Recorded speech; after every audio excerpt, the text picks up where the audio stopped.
जो है वो यूजुअली मेटल आयन होते हैं, और ये मेटल आयन जो है उस प्रोटीन के साथ कम्प्लेक्स फॉर्म में मौजूद हैं।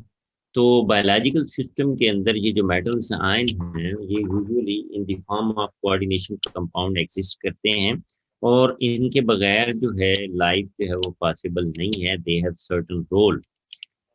अब मिसाल के तौर पर अगर हम सी के लिए आयरन की बात करें तो it has a central role in almost all cell, क्योंकि हीमोग्लोबिन जो है ये ऑक्सीजन को कैरी करती है, और ऑक्सीजन के बगैर जो है वो सर्वाइवल पॉसिबल नहीं है। It is a part of haemoglobin and myoglobin.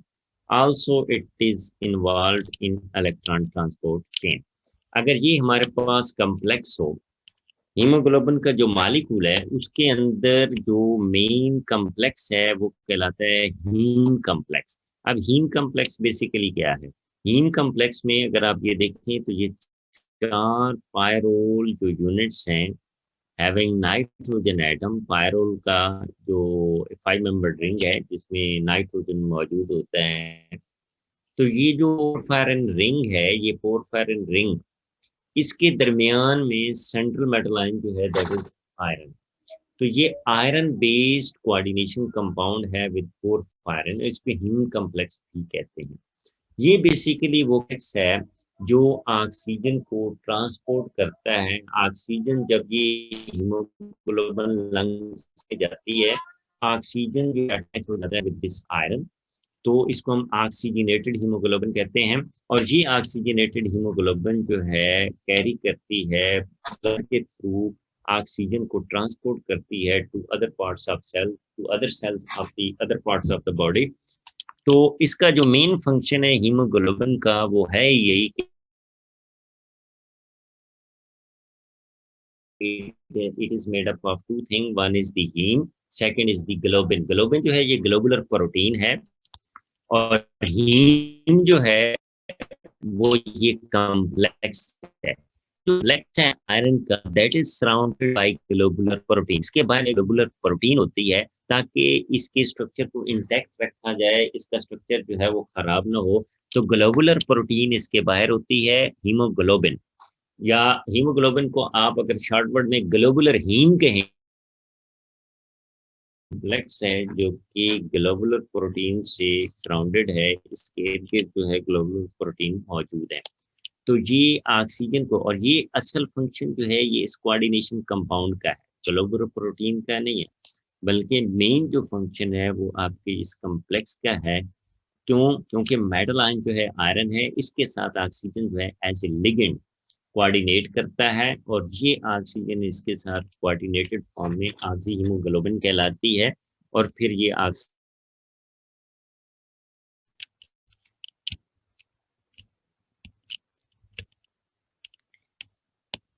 Haemoglobin की ये अगर आप बाकी चीज देखें, उसका स्ट्रक्चर देखें, तो अल्फा चेन्स हैं, बीटा चेन्स हैं इसके अंदर, और each haemoglobin molecule can complex with 4 oxygen molecule, क्योंकि 4 चेन्स हैं और 4 के अंदर 4 हीम कम्प्लेक्स मौजूद हैं।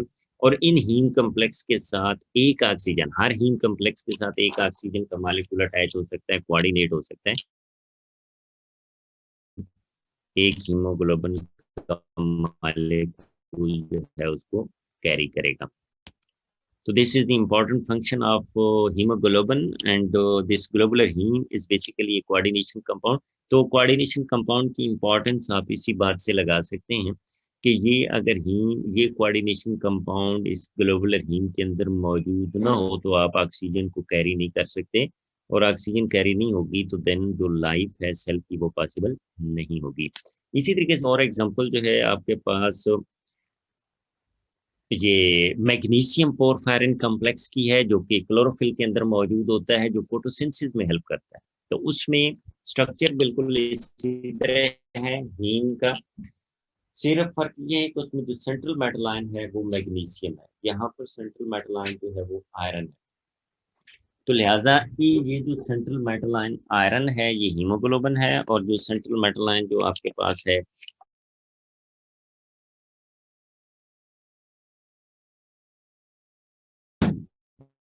that takes part in photosynthesis process, और फोटोसिंथेसिस का प्रोसेस जो है वो गैर पॉसिबल नहीं है। Without magnesium porphyrin system. तो मैग्नीशियम पोरफायरिन सिस्टम फोटोसिंथेसिस को फैसिलिटेट करता है और हीमोग्लोबिन का मॉलिक्यूल जो है ये ऑक्सीजन को फैसिलिटेट करता है। तो इन दो एग्जांपल्स को ही अगर हम सामने रख लें तो it clearly indicates the importance of coordination compounds in biological system के एक के बगैर फोटोसिंथेसिस पॉसिबल नहीं है। फोटोसिंथेसिस नहीं होगी तो फूड सिंथेसाइज नहीं होगी, और फूड सिंथेसाइज नहीं होगी अगर प्लांट फूड सिंथेसाइज नहीं करेंगे तो फिर ये हम उसको कंज्यूम नहीं कर सकते, और आगे जो है अगर ऑक्सीजन ट्रांसपोर्ट नहीं होगी तब भी लाइफ के ऊपर। तो life is dependent upon two main coordination compound, one is the iron based, second one is magnesium based porphyrin system. इसके अलावा मेटल जो प्रोसेस है it is basically separating of metal atom या मेटल फ्रॉम इट्स और जो है ये basically mixture होती है मेटल और बाकी कंपोनेंट्स की। तो उसमें से अगर आप सिर्फ मेटल को एक्सट्रैक्ट करने जा रहे हैं तो this process is called metallurgy. और इसके जो मेन स्टेप्स हैं वो मेनली माइनिंग है, प्री ट्रीटमेंट ऑफ दी ओर है, रिडक्शन जो इस वगैरह के साथ करते हैं। फ्री मेटल को, क्योंकि जितने भी मेटल्स हैं या क्रस्ट के अंदर कंबाइंड स्टेट के अंदर मौजूद है, जैसे आयरन है तो आयरन ऑक्साइड की फॉर्म में मौजूद है, बिस्मथ है तो सल्फाइड की फॉर्म में मौजूद है, तो इनको रिड्यूस करना पड़ता है you want to get pure metal.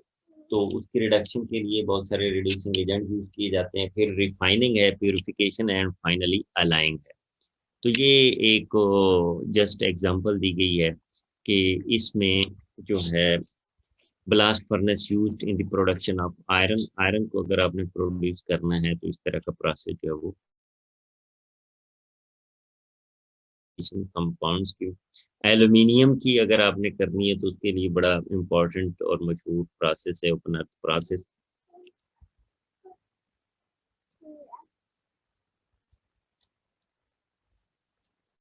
तो मेटलर्जी के अलावा बायोलॉजिकल सिस्टम और फिर जो मेडिसिन है, मेडिसिन के अंदर भी ये कोऑर्डिनेशन कंपाउंड जो हैं बड़े वाइडली यूज होते हैं। मिसाल के तौर पर अगर हम बात करें anti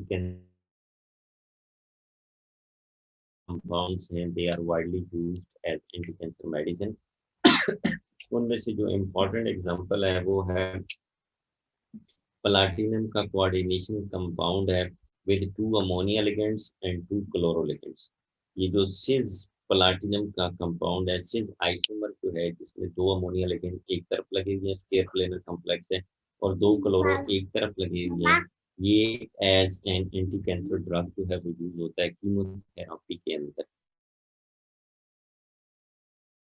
The example is this is platinum compound and that contains 2 ammonia ligand on one side adjacent position, और जो 2 क्लोरो हैं वो दूसरी एडजेसेंट पोजीशन के ऊपर हैं। फिर इसके अलावा आप देखते हैं कि क्वालिटेटिव और क्वांटिटेटिव एनालिसिस के अंदर कोऑर्डिनेशन कंपाउंड्स की बेशुमार एग्जांपल्स हैं, जिसमें से आप जो है एक आई थिंक प्रैक्टिकल शायद अभी आपने किए नहीं हैं लेकिन आप करेंगे, complexometric titration. Basically coordination compound based है, इसमें कम्प्लेक्सेस बनते हैं और वो जो कम्प्लेक्सेस हैं वो इथाइलिन डायमीन टेट्राएस्टिक एसिड के साथ बनते हैं। इथाइलिन डायमीन टेट्राएस्टिक एसिड जो है वो हेक्साडेंटेट लिगेंड है और वो जो है मेटल आयन के साथ कम्प्लेक्सेस बनाता है।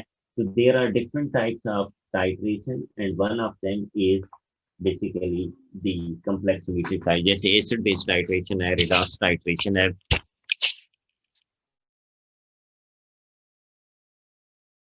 टाइट्रेशन। तो उस कम्प्लेक्सोमीट्रिक टाइट्रेशन के अंदर ये सारे के सारे कोऑर्डिनेशन कंपाउंड यूज होते हैं। तो ये मटेरियल जो प्रैक्टिकल का है उसको भी आप यहाँ पर कोट कर सकते हैं। अगर इसके मार्क्स जो है वो ज्यादा हों तो आप वो एग्जांपल्स भी यहाँ पर ले। ग्रेविमेट्रिक एनालिसिस के अंदर भी इसके एप्लीकेशंस हैं।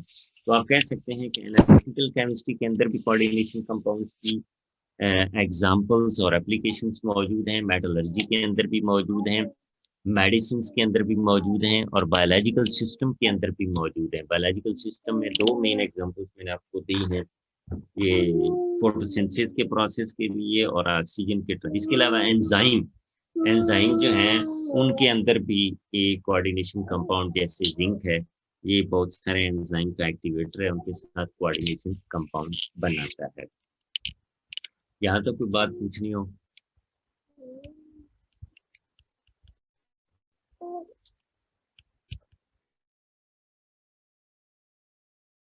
एनी क्वेश्चन टिल सही, here? Paper point of view से इम्पोर्टेंट है। जो भी पढ़ा रहे हैं सारे इंपॉर्टेंट है।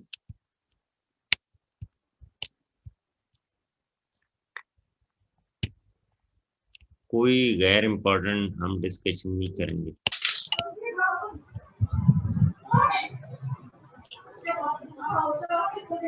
कोई क्वेश्चन पूछना है इसमें से? सर ये जो हमने आयरन की मेटलर्जी बताई है, ये हमें कंप्लीट प्रोसेस करना पड़ेगा तैयार? नहीं नहीं, जस्ट एग्जांपल्स के तौर पर ना, एक दो एग्जांपल्स आप रिपोर्ट करना। Okay sir. अच्छा, इसमें CFT में हमने वो डिस्कस कर ली थी क्रिस्टल फील्ड स्प्लिटिंग।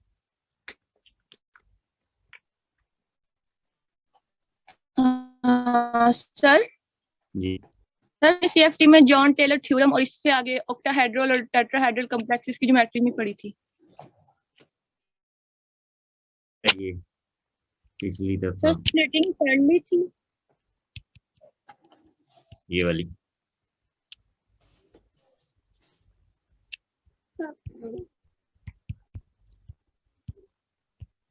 क्यों जी?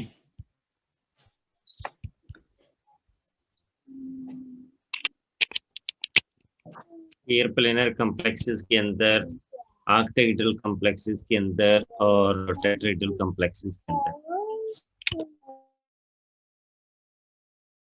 जी सर कर ली थी। हाँ, तो वो जॉन टेलर अलग टॉपिक है, उसको हम अलग डिस्कस करेंगे। ये वाली क्या है? सर ये वाली हो गई थी, T2G और ED वाली। अच्छा, ये बाज दफा क्वेश्चन पूछ लेते हैं, व्हाट आर स्पेक्ट्रोकेमिकल सीरीज। तो स्पेक्ट्रोकेमिकल सीरीज बेसिकली वो सीरीज हैं जिसमें लिगेंड्स जो हैं on the basis of their strength arrange किए गए हैं। जैसे ये वाली जो सीरीज है that is called spectrochemical series. इसमें जो स्ट्रॉन्गर फील्ड लिगेंड साइड की तरफ था। अच्छा, इससे हमें इंफॉर्मेशन क्या मिलती है? इससे बेसिकली हमारे पास जो स्प्लिटिंग है ना, उसके बारे में इंफॉर्मेशन मिलती है कि जो स्ट्रॉन्ग फील्ड होते हैं ना, उनके दरमियान ये गैप ज्यादा होता है, स्प्लिटिंग ज्यादा होती है। और जो वीक फील्ड होते हैं उनके दरमियान जो है वो स्प्लिटिंग कम होती है। तो वीक फील्ड के केस में स्प्लिटिंग का मैग्नीट्यूड कम होगा, और जो स्ट्रॉन्ग फील्ड होंगे उस केस में जो आपका स्प्लिटिंग का केस होगा वो ज्यादा होगा। मिसाल के तौर पर यहाँ पर अगर आप इस सीरीज से अगर आप राइट साइड से कोई लिगेंड लेंगे तो वो वीक फील्ड होगा, और उसमें जो क्रिस्टल फील्ड स्प्लिटिंग, मिसाल के तौर पर अगर आपके पास एक कॉम्प्लेक्स है कोबाल्ट का with 6 ammonia ligand and one of the complex is with 6 water ligand, तो वाटर वाले लिगेंड की ये डायग्राम आप बनाएंगे। ये दोनों ऑक्टाहेड्रल के कॉम्प्लेक्सेस हैं। और अगर स्ट्रॉन्ग फील्ड लिगेंड, तो स्ट्रॉन्ग फील्ड के केस में क्रिस्टल फील्ड स्प्लिटिंग ज्यादा होती है, और वीक फील्ड के केस में ये जो क्रिस्टल फील्ड स्प्लिटिंग है ये कम होती है। तो स्पेक्ट्रोकेमिकल सीरीज बेसिकली हमें इंफॉर्मेशन देती है the nature of ligand, how the ligands have been arranged according to their field strength. तो इधर जाती हुई जो फील्ड स्ट्रेंथ है वो डिक्रीज करती है, इधर जाती हुई फील्ड स्ट्रेंथ इंक्रीज करती है। और ये जब फील्ड स्ट्रेंथ इंक्रीज करती है तो क्रिस्टल फील्ड स्प्लिटिंग भी है। तो इसी क्रिस्टल फील्ड स्प्लिटिंग की बेस के ऊपर आप कलर्स भी एक्सप्लेन कर सकते हैं कि जब स्प्लिटिंग हो जाएगी, डी ऑर्बिटल स्प्लिट हो जाएंगे, तो इलेक्ट्रॉन जो है वो ग्राउंड स्टेट से एक्साइटेड स्टेट में जाएगा, और एक्साइटेड स्टेट में जाएगा तो then when it will come back, जब वो वापस आएगा तो फिर हमारे पास जो है वो कलर दिखाई देगा। When a substance observe certain wavelength of in the visible region that remain, यानी कि जो इमिट होती है एब्जॉर्बेंस के अलावा, वो बेसिकली हमें कलर दिखाई देता है। तो जब तक ये हमारे पास नहीं है, मिसाल के तौर पर ये हमारे पास ग्राउंड स्टेट है, टाइटेनियम हेक्सा एक्वा कॉम्प्लेक्स है, इसमें टाइटेनियम में D1 कन्फिगरेशन है, एक इलेक्ट्रॉन है। तो जब ये ग्राउंड स्टेट से एक्साइटेड स्टेट में जाते हैं तो कुछ एनर्जी एब्जॉर्ब करके जाता है। इट डिपेंड कितनी एनर्जी एब्जॉर्ब हुई है, ये डिपेंड करता है इस delta crystal field stabilisation energy जिसको हम कहते हैं, क्रिस्टल फील्ड स्प्लिटिंग एनर्जी जिसको कहते हैं। ये एक खास अमाउंट एनर्जी के एब्जॉर्ब करके जाता है और जब वापस आता है तो इमिट करता है, और वो इमिशन जो है वो बेसिकली कलर है। तो स्पेक्ट्रोकेमिकल सीरीज के बारे में बात जब हम पूछ लेते हैं कि डिफाइन स्पेक्ट्रोकेमिकल सीरीज और इसका फंक्शन क्या है, और उसका फंक्शन सबसे बेस्ट ये है कि ये क्रिस्टल फील्ड स्प्लिटिंग को एक्सप्लेन करती है, और जब क्रिस्टल फील्ड स्प्लिटिंग को एक्सप्लेन करती है तो फिर ये कलर्स को एक्सप्लेन।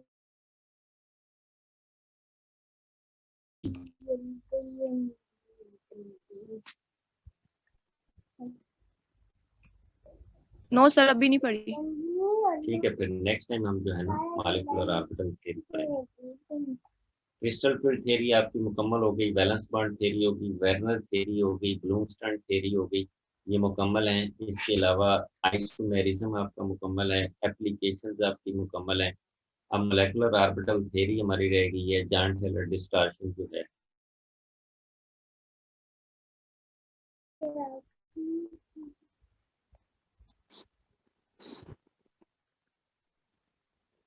ठीक है,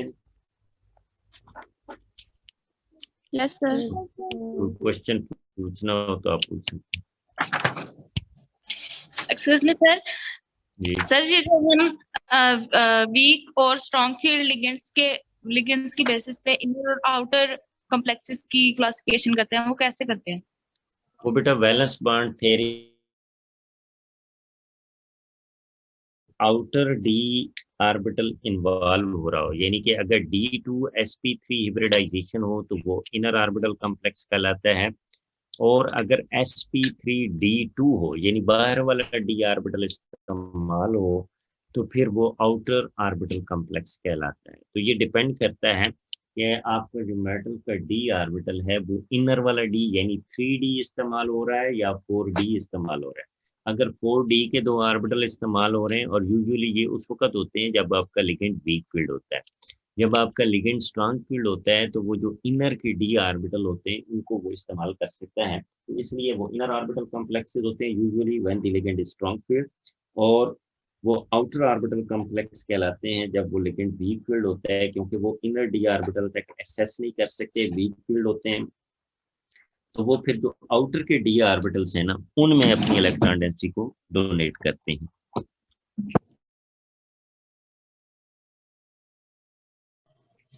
सर अगर वीक इसमें फील्ड अगर आपके पास एक कोबाल्ट हेक्सामीन कॉम्प्लेक्स हो और एक cobalt water hexa aqua complex हो, तो आप देखेंगे कि जो हेक्सा एक्वा वाला कॉम्प्लेक्स है ये आउटर ऑर्बिटल कॉम्प्लेक्स कहलाएगा, और जो हेक्सा अमीन वाला है वो स्ट्रॉन्ग फील्ड लिगेंड है स्पेक्ट्रोकेमिकल सीरीज के मुताबिक, तो वो फिर आपका इनर ऑर्बिटल कॉम्प्लेक्स कहलाएगा।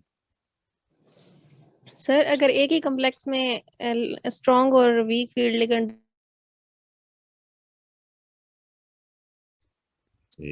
कैसे?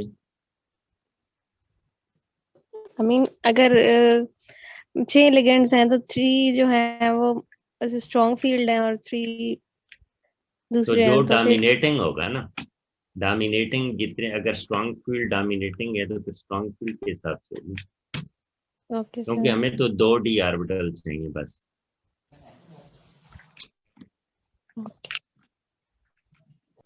और सर उनमें डोमिनेटिंग कौन सा होगा फिर? डेफिनेटली स्ट्रॉन्ग फील्ड होगा।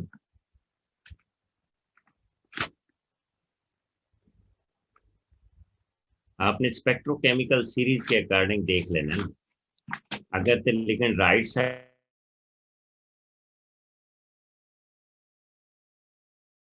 डोमिनेट करता है